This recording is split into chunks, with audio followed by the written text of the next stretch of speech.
Hello guys කොමුති වලට අද බාන්න යන්නේ ට්‍රැනොප්සෙල් ඩුංගුවා එකේ 39 වෙනි එපිසෝඩ් එක. කලින් එපිසෝඩ් බලපු නැතිවලු ඒවත් බලන් ඉන්නේ කියලා මතක් කරන ගමන් එහෙනම් මේ යන්නේ 4 වෙනි දවසේ. එහෙනම් වැඩි කතා නැතුව අද එපිසෝඩ් එක බලන්න යමු. මේ ඇනිපිසෝඩ් කැප්ස්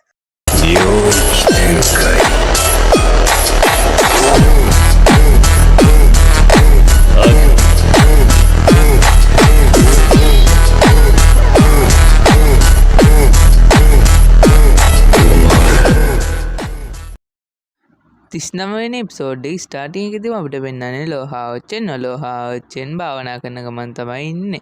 ඇයි යාගේ මානා අඩු වුණානේ ගොඩක්ම හොයුව ආරක්ෂා කරන්න ගිහිල්ලා. ඊට පස්සේ අපිට පෙන්නනවා ලෝහාවච්චෙන් හිතනවා එමත් එයාට කහ කොණ්ඩයත් එක්ක එමත් මේ ෆයිට් වලදී සටන් ගන්න වුණොත් එයාට කරන්න දෙයක් නැහැනේ කියලා. එයාගේ දැන් අර හොයුව ආරක්ෂා කරන්න ගිහිල්ලා එයාගේ ශීල්ඩ් එකද කඩුවද ඔක්කොම හානි වෙලා තමයි තියෙන්නේ. මේ වෙලාවේ ආයෙමත් ලෝහාවච්චන්ට මතක් වෙනවා දැන් නම් හොයුත් එයාක් ගාව ඉන්න නිසා හොයුගෙන උදව් ගන්න පුළුවන් කියලා. ඒත් ආයෙමත් ලෝහාවච්චන් මතක් කරනවා මට හොයු විතරක් ඉඳලත් මදියේ. ඇයි අර කහ කොණ්ඩයා ගාව සුපිරි උඳුනකුත් තියෙනවායි. තව එයා තාම එයාගේ මුර්ගයව ගෙන්නලවත් නැතේ. ඒ මුර්ගයා අනිවාර්යයෙන්ම බලවත් මුර්ගෙක් වෙන්න ඕනේ. මේ කහ කොණ්ඩයාගේ බලය අනුව අඩුම තරමේ 6 වෙනි මට්ටමේවත් වෙන්න ඕනේ. ඒක නිසා තාමත් ලෝහාවච්චන්ගේ බලය මදියේ කියලා ලෝහාවච්චන් හිතනවා. ඊට පස්සේ ලෝහාවච්චන් අර එයාගේ තාත්තා දීපු මුද්දේ තියෙන කුසලතා පුරුදු වෙන්න හදනවා. මේ වෙලාවේ ආයමල් ලෝහාවච්චන් හිතනවා මම දැන් සන්නාහයකුත් මිලදී ගන්න ඕනේ කියලා. ඒත් එක්කම ලෝහාවච්චන් මුද්දතුලට ගිහිල්ලා මුද්ද තියෙන එක කුසලතාවයක් පුරුදු වෙන්න හදනවා. ඒත් එක්ක මෙතනින් සීන් එක කට් කරලා අපිට පෙන්නනවා ලෝහාවච්චන්ට අලුතින් ඇඳුමක් හම්බෙලා. මෙයා මේක ඇඳගෙන තමයි දැන් මේ යන්නේ. මේක ඇඳගෙන ලෝහාවච්චන් යනෝ දැකලා වටේ ඉන්න ගෑනු ළමයි කියනවා මේ තරම් කඩවසම් නයිට්වර එක්ක මොන තරම් අසනවන්ත ගෑනු කෙනෙක්ටද අයිති වෙන්නේ කියලා. මේගොල්ලෝ දන්නේ නැහැනේ කවුද අයිතිකාරයා කියලා. ඒත් එක්කම අපිට පෙන්නන ලෝහාවච්චන් එහා පැත්තේ ලෝහාවච්චන්ගේ ගුතුමත් යනවා. ලෝහාවච්චන්ගෙන් ගුතුමානවා ඔයාට මේ ඇඳුම කොහෙන්ද කියලා. මේ වෙලාවේ ලෝහාවච්චන් කියනවා කයර තමයි දුන්නේ කියලා. ඊට පස්සේ මේක ලස්සනයි කිව්ව ලෝහාවච්චන්ගේ ගුතුමා ලෝහාවච්චන් යවනවා ඩීමන් හන්ට් පරීක්ෂණයේ ඊළඟ වටේ බලන්න. මේ ඊළඟ වටේ තියෙන්නේ ලෝහාවච්චන්ටයි හන්ගී කියලා පිබි ළමයෙක්ටයි. මේ වෙලාවේ මේක අහන් හිටපු වටේ කට්ටිය කියනවා හන්ගී කියන්නේ 5 වෙනි මට්ටමේ පෘථිවි මායාකාරයෙක්. එයා සහභාගී වුණ තරඟ තුනම මේ වෙද්දි දිනලා තියෙන්නේ කියලා. ඒත් එක්කම මේ සටන ආරම්භ වෙනවා. මේ සටන ආරම්භ වෙන්නේ අද්දි මෙතෙන්ට තව කෙනෙක් එනවා. මේ එන්නේ අර විනිශ්චයකාරවරුන්ගේ අතේ ඉඳපු වෝරියර් ටෙම්පල් එකේ උපප්‍රධානියා. මෙයා තුවාලත් වෙලා තමයි එන්නේ මේ වෙලාවේ. හීල ටෙම්පල් එකේ උපප්‍රධානිය ඇවිල්ලා මෙයාව හොඳ කරලා අහනවා ඔයාට මොකක්ද උනේ කියලා. මෙයා කියනවා මෙයා ගිහිල්ලා යක්ෂය ගොඩක් මැරුවයි කියලා. ඒ වෙලාවේ මේ පොඩි තුවාලයක් ඇති වුණා කියලා. ඒත් එක්කම මේගොල්ලෝ ආයෙමත් වාඩි වෙලා මෙතන තරඟ පටන් ගන්න හදනවා. ඊට කලින් මේ තරගේ විනිශ්චය ගන්න ඉඳපු මේගොල්ලෝ කතා වෙනවා. දැන් මේ තරඟවට ටික තිබ්බයින් පස්සේ අපිට මේකෙන් තෝරගන්න කට්ටියවත් කණ්ඩායම් කළා යක්ෂයන්ව දඩයම් කරන්න යුද්ධයට යන්න පුළුවන් කියලා. මේ තරඟවට වලින් මේගොල්ලෝ කරන්නේ යුද්ධයට යන්න නයිට්වරුන්ව තෝරන එක. ඒත් එක්කම ලෝහාවච්චන්ගේ අර හන්ගී කියන නයිට්වරයාගේ සටන ආරම්භ කරන්න හදනවා. මේත් එක්කම ලෝහාවච්චන් එයාගේ පලිහයි කඩුවයි ගෙන්නනවා. මේ වෙලාවේ මේ ලෝහාවච්චන්ගේ පලිහ ගොඩක් ඩැමේජ් වෙලා තමයි තියෙන්නේ. මේක දැකපු හන්ගී තරගෙන් පොඩ්ඩක් නවත්තන්නේ කියලා ලෝහාවච්චන්ට උදව් කරන්න හදනවා මේ පලිහ හදලා දීලා. මේක දැකපු එතන තරගේ විනිශ්චය කරන්න හිටපු විනිශ්චයකාරයා මෙයාට මතක් කරලා දෙනවා මේගොල්ලෝ මේ තරගේ ඉන්නේ කියලා. ඒත් එක්කම ආයෙමත් ලෝහාවච්චන් ඒක පස්සේ කරමු කියලා සටන පටන් ගන්න හදනවා.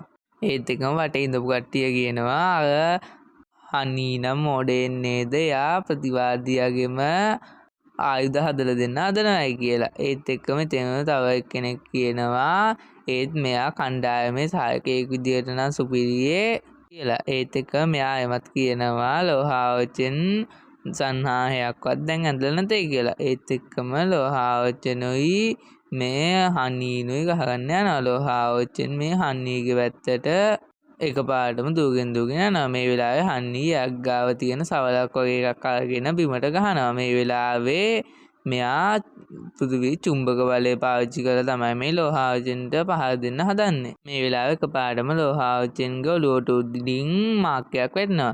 ඒත් එකම ලෝහාවචෙන් අර හන්නී පැත්තට යන ගමන් හිටපු වේගෙත් අඩු වෙනවා. වේගය අඩු වෙලා ලෝහාවචෙන් පිටිපස්සට තල්ලු වෙලා යනවා. මේක බලන් ඉඳපු අර ඇසසින් ටෙම්පල් එකේ ජෝකර් කෙනෙක් වගේ ෆිල්ම් ළමයා කියනවා මට වෙන්නේ මෙයා ලිංග ભેදය පිළිබඳ මැජික් එකක් පාවිච්චි කරනවා වගේ කියලා. ඒක අහන් ඉඳපු එහා පැත්තේ ඉඳපු එක්කෙනා කියනවා මං නම් එහෙම මැජික් જાතියක් ගැන අහලවත් නැතේ කියලා. ඒත් එක මේ දෙන්නගේ කතාව අහන් ඉඳපු එතන ඉඳපු තව ඇසසින් ටෙම්පල් එකේ කෙනෙක් ඉන්නවා අම්මෝ ඔයගොල්ලෝ නම් ආගම බුද්ධිමත් කට්ටියේ මෙයා මේ පාවිච්චි කරන්නේ මුකුත් මැජික් එකක් නෙමෙයි මේක මේ චුම්බක මැජික් එකක් මේකෙන් මේ දෙන්නට ළඟට එන්න බැරියේ මේගොල්ලෝ විකාශනය වෙනවයි කියලා. මේගොල්ලෝ දැන් කාන්තන්තයක් වගේලු. ඒත් එක්කම ලෝහාවචෙන් හිතනවා මේ හන්විට මෙයාගේ වටේ තියෙන මේ චුම්බක ආවරණය පවත්වාගෙන යන්න දැන් මෙයාගේ බලයෙන් හතර එකක්වත් වැය වෙන්නේ නැති කියලා. ඒත් එක්කම ලෝහාවචෙන් අර එයාගේ කඩු වලින් පහර දෙන එකේ යූස් කරන්න හදනවා. ඒකෙද්දි මෙයා ළඟට ගිහිල්ලා ඒ කඩු වලින් පහර දෙන්න ඕන එක්කෙනාව පොයින්ට් කරන්න ඕන. ඒත් එහෙම කරන්න දැන් මේ තියෙන දුර වැඩි. ඒ ගම ලෝහාවචෙන් කොහොම හරි දුර අඩු ගන්න ඕනේ කියලා හිතලා ලුමින් කෙල්ලකින් මේ හන්නීගේ පැත්තට ප්‍රහාරයක් එල්ල කරනවා. ඒත් එක්කම හන්නී පොළවෙන් ගල් වගේක් මතු කරලා මෙයාගේ ඉස්සරහට එන ලුමින් කිල්ලක විනාශ කරලා දාන්න හදනවා.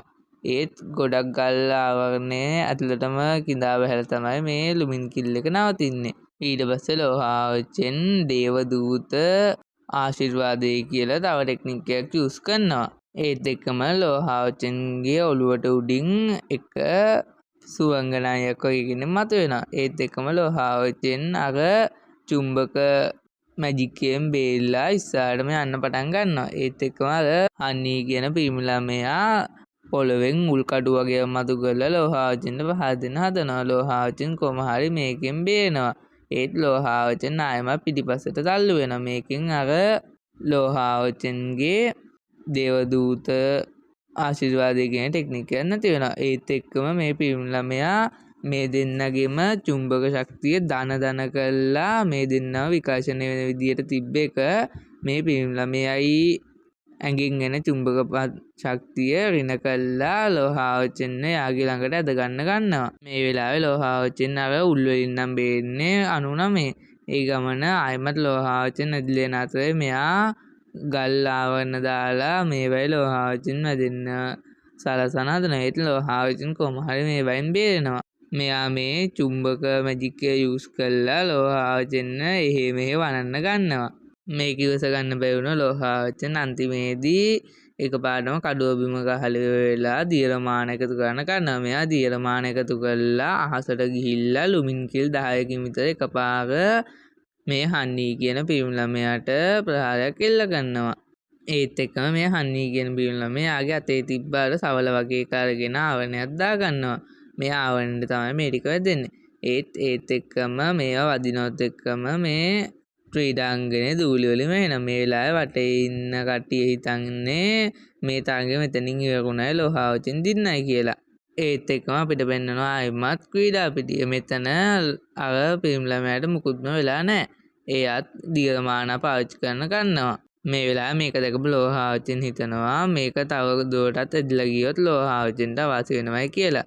එහෙම හිතපු ලෝහාවචෙන් මේ පිරිමි ළමයා පැත්තට දුවගෙන යනවා. දුවගෙන යන ගමන් මෙයා එයාගේ ශුද්ධ රැක්ෂණ උණුත් ක්‍රියාත්මක කරනවා.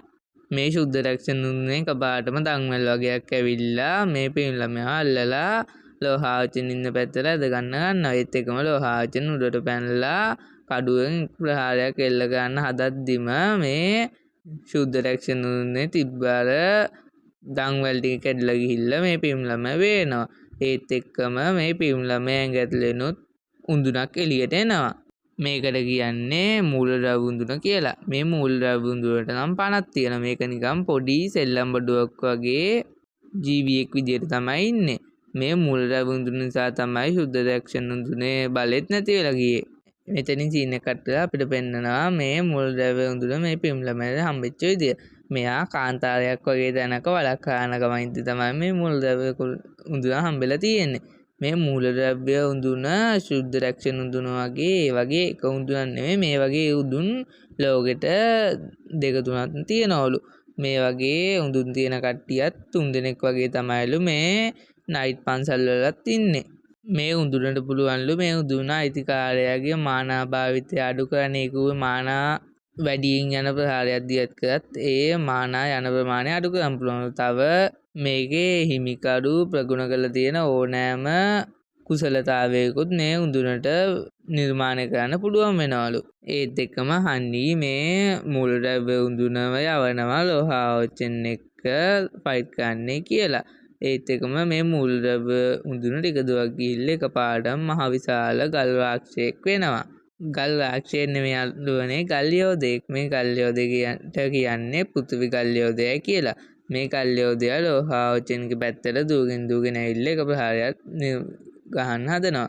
මේකෙන් ලෝහාවචෙන් ආවරණයක් නිර්මාණය කරලා බේරුණත් ලෝහාවචෙන්ගේ මේ ආවරණය කැඩිලා ලෝහාවචෙන් පැත්තකට විසික් වෙලා යනවා.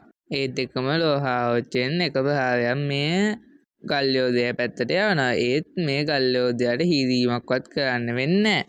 ඒත් එක්කම ලෝහාවචෙන් දකිනවා අර හන්නි කියන පිරිමි ළමයාත් මොකද්ද ප්‍රහාරයක් සූදානම් කරන ගමන් ඉන්නවා. මේක දැකපු ලෝහාවචෙන් මේ ගල් යෝධයාට එක දිගටම ප්‍රහාර එල්ල කරන ගන්නවා.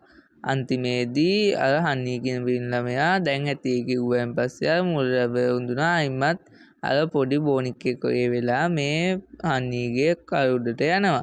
ඒ ගමන හන්නි යාගේ අතට අදාගෙන තිබ්බ බෝලයක් වගේ එකක් අහසට විසික් කරනවා. ඒකෙන් කපාටම විශාල කල්කුහරයක් වගේ එකක් හැදෙනවා.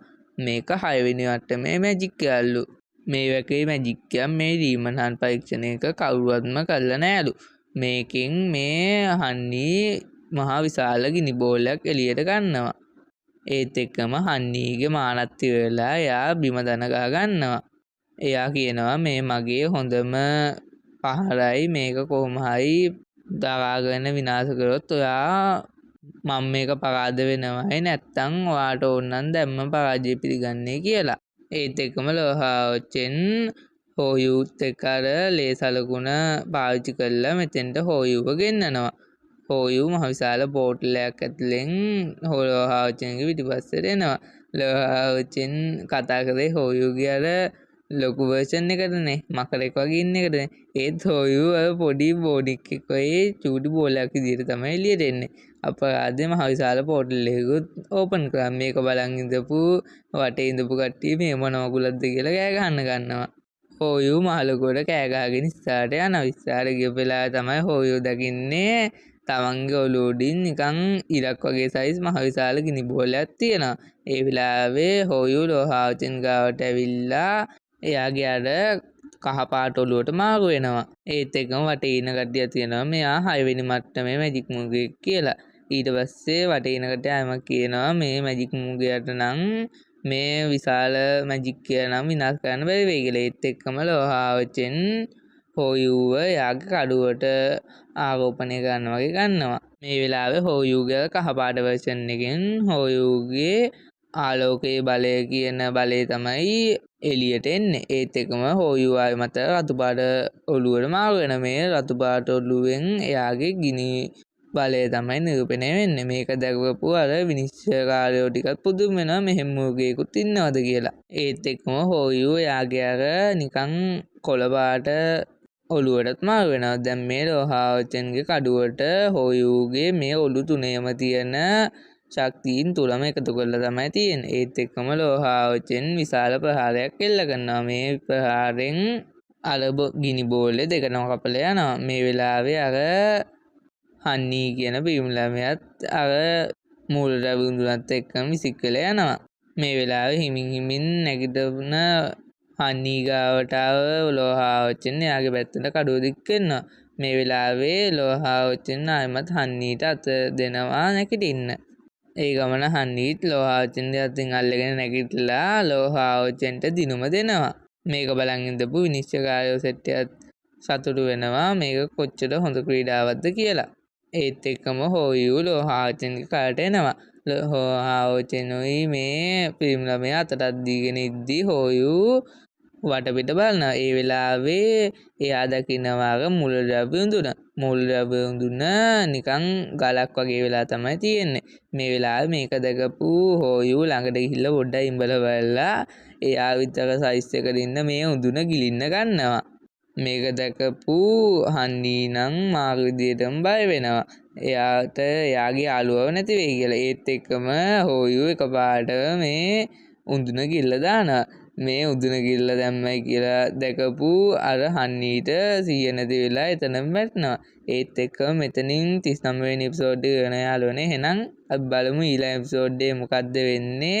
හෝයු ඇත්තටම අර හන්නීගේ මුල්ද්‍රව්‍ය උඳුන කාලා දාලාද නැත්නම් හන්නීගේ මුල්ද්‍රව්‍ය උඳුන බේරේවිද කියලා ඊළඟ එපිසෝඩ් එකෙන් බලමු. එහෙනම් හෙට හවස 4:00ට ඊළඟ එපිසෝඩ් එකෙන් සෙට් වෙමු.